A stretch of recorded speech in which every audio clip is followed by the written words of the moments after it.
CL টি-20 league মুস্তাফিজুরের দল Chennai Super Kings Kolkata Knight রাইডার্সের মুখোমুখি হবে ফরচুন বরিশাল।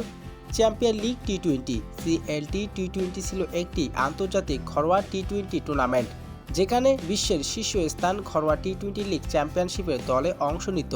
টি-20 2009 সাল থেকে শুরু হয়েছিল, 2014 সাল পর্যন্ত প্রতি বছরে আয়োজন করা হয়েছিল। ভারতীয় cricket board BCCI, cricket Australia CA এবং ক্রিকেট দক্ষিণ আফ্রিকার সিএসএ যৌথভাবে এই টুর্নামেন্টটি আয়োজন করত। চ্যাম্পিয়ন লিগ টি-20 বেশ জনপ্রিয়তা পেয়েছিল, বিশেষ করে আইপিএলে ফ্রান্সীয় দলগুলোর জন্য, যাদের মধ্যে বিশ্বজুড়ে ব্যাপক দর্শক সংখ্যাও পেয়েছিল। তবে সময়সূচির সমস্যার কারণে এবং আইপিএলের মতো বড় টুর্নামেন্টের প্রাধান্য পাওয়ার পর চ্যাম্পিয়ন লিগ টি-20 ধীরে ধীরে হারিয়ে যায় এবং 2015 সালে আনুষ্ঠানিকভাবে টুর্নামেন্টটি বন্ধ করা হয়। তবে এবার আবারও এই টুর্নামেন্টটির আয়োজন করতে যাচ্ছে ভারত, অস্ট্রেলিয়া এবং ইংল্যান্ড। যে কোনো সময়ের মধ্যে ঘোষণা হতে পারে এই সূচি। এবারে চ্যাম্পিয়ন লিগের টি-20 বাংলাদেশ থেকে অংশগ্রহণ করবে ফরচুন বরিশাল। এই বিষয়টি অনেকেই দূর এগিয়ে গিয়েছে ফরচুন বরিশালের টিম ম্যানেজমেন্টরা।